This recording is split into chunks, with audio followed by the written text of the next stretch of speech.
Olá, boa noite. Estamos começando mais um programa Fala Doutor, o nosso habitual encontro das noites de quartas-feiras, tardes de sábado e tardes de segunda. Portanto, boa noite para você que é de boa noite e boa tarde para você que é de boa tarde. Lembrando, para você que não conseguir assistir a este programa de hoje em sua íntegra, em razão de alguns outros problemas, você pode assistir a reprise no sábado, meio-dia, ou então segunda-feira, às 14h, tá? Gente, hoje estamos aqui finalizando o mês de outubro, né? Às vésperas de um feriado prolongado. Amanhã, dia 1º, dia do funcionário público, várias repartições públicas não vão funcionar. E no dia subsequente, na sexta, dia 2, dia de finados, né? Feriado nacional. Então, muita gente já vai emendar quinta, sexta, sábado, domingo e só retorna ao trabalho na segunda-feira, né? Geralmente, quando há um feriado prolongado, muita gente viaja, muita gente fica em casa curtindo e há sempre as comemorações, né? Extemporâneas, comemorar o próprio feriado. E né, geralmente nessa aí pinta sempre um excesso de bebida, excesso de comida, né? E se você não tem um organismo que está pronto para receber esses excessos, hein? A reclamação vem mais cedo ou mais tarde, né?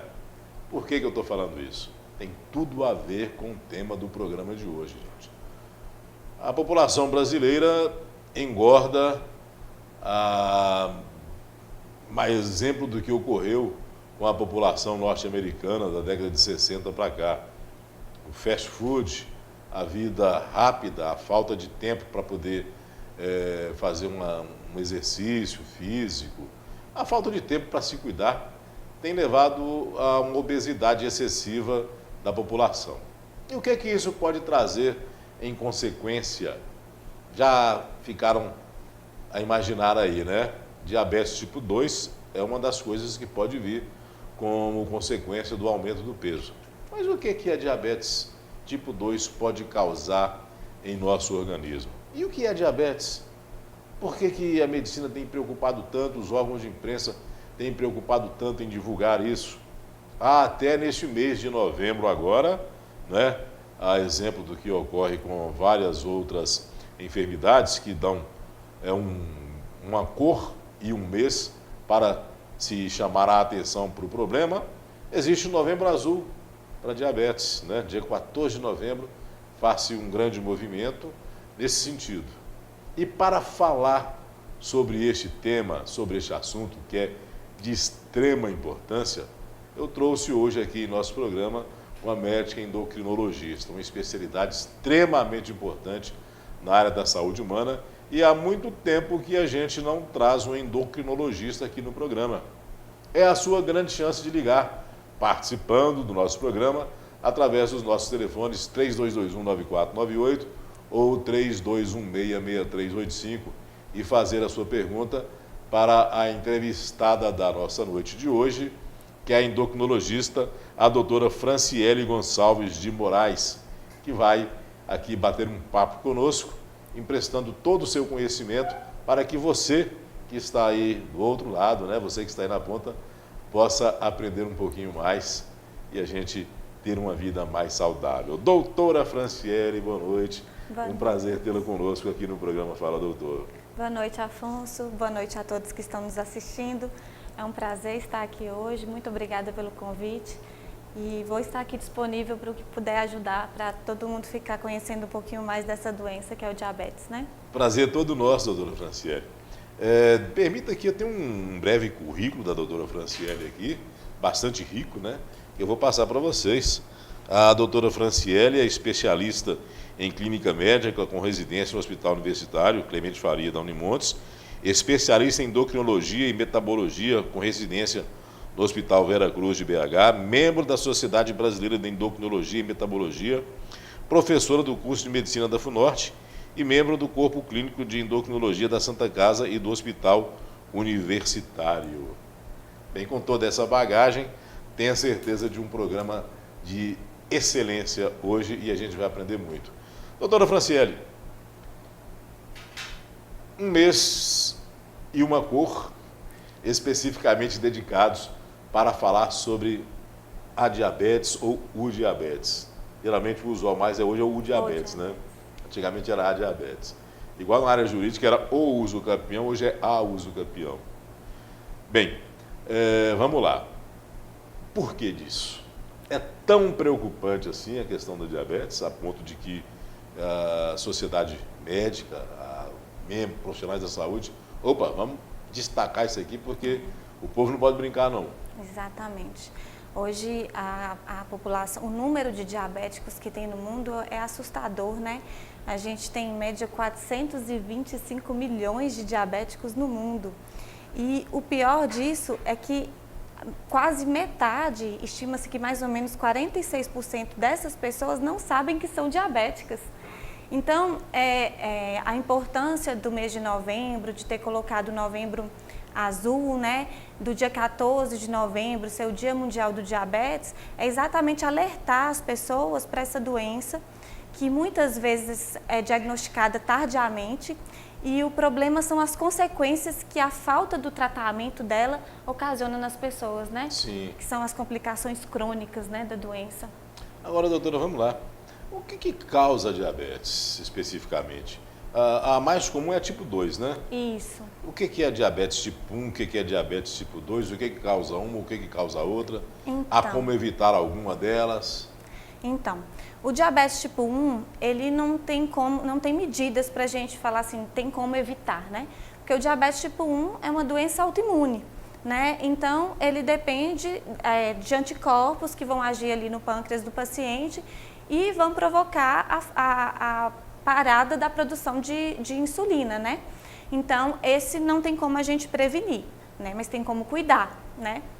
E o diabetes tipo 2, que é esse que a Afonso, né, você está falando que é o mais frequente, realmente esse sim tem como a gente prevenir. O diabetes tipo 2 é o diabetes que está relacionado com a questão dos fatores ambientais, né, que é a questão do sedentarismo, a alimentação inadequada, a falta de exercício físico. Existe sim um componente, vamos dizer, relacionado com a história familiar do paciente. Sim. Então, tem sim as pessoas que já têm a tendência a desenvolver o diabetes tipo 2, mas a tendência somada aos hábitos inadequados é que vão provocar o desenvolvimento da doença. Certo. E vamos lá. Antes de falar como evitar, vamos embora dar um susto no povo primeiro, doutora? Vamos. O que a diabetes causa no organismo da pessoa? E como que ela se apresenta? O que ela causa de complicação? Pode-se assim dizer. Então, o paciente diabético, né, ele pode ter o que a gente chama de complicações microvasculares, né, e macrovasculares. Então, essas complicações, elas são várias, né? Mas dentre elas, as mais comuns, né, que é importante a gente ressaltar, tem a retinopatia diabética, né, que é a alteração que o diabetes promove nos vasos dos olhos, né, da visão, né, e pode provocar até a cegueira. Tem a nefropatia diabética, né, que se também não tratada, que pode evoluir até para o paciente fazer hemodiálise, né, que é uma doença grave, né? Existe a neuropatia diabética, que é responsável desde as dores que o paciente sente, pode ser nas pernas, pode ser no corpo inteiro, pode ser a perda da sensibilidade também nos pés, nas pernas, levando até aquelas lesões que muitas vezes o paciente machucam os pés e nem percebe, né, que machucou, e aí esse evolui para infecção e acaba evoluindo para amputações, que o número também é muito grande, né? E tem algumas complicações também relacionadas com as doenças cardiovasculares, né? A chance de infartar, a chance de ter um AVC. Então, o diabetes, principalmente se ele não for cuidado, ele pode levar a desenvolver várias complicações. Agora, diabetes tipo 2, doutora, ou diabetes tipo 2, aparece geralmente a partir de qual idade ou não tem uma faixa etária específica? Normalmente, a partir de 45 anos, a gente já tem que fazer o rastreamento, né? Mas hoje em dia, isso não é uma verdade absoluta, vamos pensar assim, porque a obesidade está começando em pacientes muito novos, né? Sim. Então, a gente às vezes pega adolescentes, né? A gente recebe no consultório adolescentes já com diabetes tipo 2. Então, mas a idade que a gente tem como a idade para fazer rastreamento é a partir de 45 anos de idade. Sei. Agora, doutora, me tira uma dúvida aqui. Para que a pessoa possa ser considerada diabético, efetivamente, a gente sabe que hoje em dia aquele teste que se faz, esses mutirões que volta e meia aparecem aí promovidos por faculdades, por entidades, etc. Sempre tem as pessoas fazendo a medição de glicose, não é? Qual que é o índice que se pode considerar que a pessoa esteja com diabetes, tá? E qual a confiabilidade daqueles exames que se fazem em farmácias ou exame que se faz nesses mutirões de saúde? Olha, aquela medida que faz nos mutirões, chamada glicemia capilar, ela é uma medida importante. Por quê? Porque às vezes a pessoa não está pensando em diabetes, ele de repente vai lá, viu uma glicemia na faixa de 300, ele vai ficar alerta para ele fazer um exame de sangue. Aquele exame que faz no dedinho, ele não serve para diagnóstico, ele serve para fazer um rastreamento geral da população, no caso de pegar, né, de rastrear uma glicemia muito alta, e serve também para acompanhamento, né, de um paciente que já sabe que é diabético, que usa insulina, e a gente precisa acompanhar como é que estão ficando os níveis de glicose durante o dia, né, durante o tempo, e aí a gente usa a glicemia capilar. Para diagnóstico de diabetes, é necessário o exame laboratorial, o exame de sangue, né? E aí a gente tem os níveis para pré-diabético, que é quando a gente fala, né, que o organismo está dando sinais, né, já começa a alterar um pouco a glicose, e tem os níveis de referência para diabetes. Então, a gente considera hoje, quando você faz a glicemia, né, o exame de sangue, e a glicemia está de 100 a 125, a glicemia Presta em atenção, jejum, então, no que a doutora né? está falando, hein? Veja só esses índices que ela está dizendo, tá? Então, vamos lá, doutora, Em jejum, a glicemia em jejum entre 100 e 125, isso já é característico de pré-diabetes, né? Quando a gente tem um exame de 126, acima de 126, a gente considera diabético. Existem outros exames também que a gente pode solicitar, né? Existe um exame chamado hemoglobina glicada, né? Ela também serve para diagnóstico de diabetes. Então, quando ela está entre 5,7 e 6,5, pré-diabetes, né? 6,5 para cima já é um paciente diabético. E existe também o teste de tolerância oral que a gente faz tomando aquele açúcar, né, que é 75 gramas de destrozol, que também é uma forma de dar o diagnóstico de diabetes. Então, quando ele dá de 140 a 200 é o pré-diabetes e acima de 200 a gente considera diabetes. Então, se você fez o exame da glicemia capilar aleatória, viu que a glicemia deu um pouco alta, você tem que ir no médico para ele solicitar os exames laboratoriais para confirmar o diagnóstico de diabetes. Sei. Agora, doutora, o tratamento da diabetes, quando a pessoa descobre aí que está acima de 126 em diante, acima de 126 é o caso de usar insulina ou existem outros tratamentos antes de chegar a este que é o mais... não sei se posso dizer o mais invasivo, o mais agressivo. Bem, enfim, você vai explicar melhor aí qual a palavra que eu deveria usar aqui. Que bom que você me perguntou isso. Sabe por quê? Porque insulina hoje é vista como um tratamento de final de carreira, vamos dizer assim, né? As pessoas têm muito medo de insulina, né? E realmente tem o ponto negativo, que realmente é uma medicação que você tem, que é subcutânea, né? Então acaba sendo um pouco invasivo. O início da insulina não tem uma coisa certa, vai depender do paciente. Somos nós, endocrinologistas, que vamos analisar. Mas não significa que se a gente começa com a insulina no início do tratamento para o paciente, que ele vai usar insulina para o resto da vida, não. Depende do momento em que a gente diagnostica o diabetes.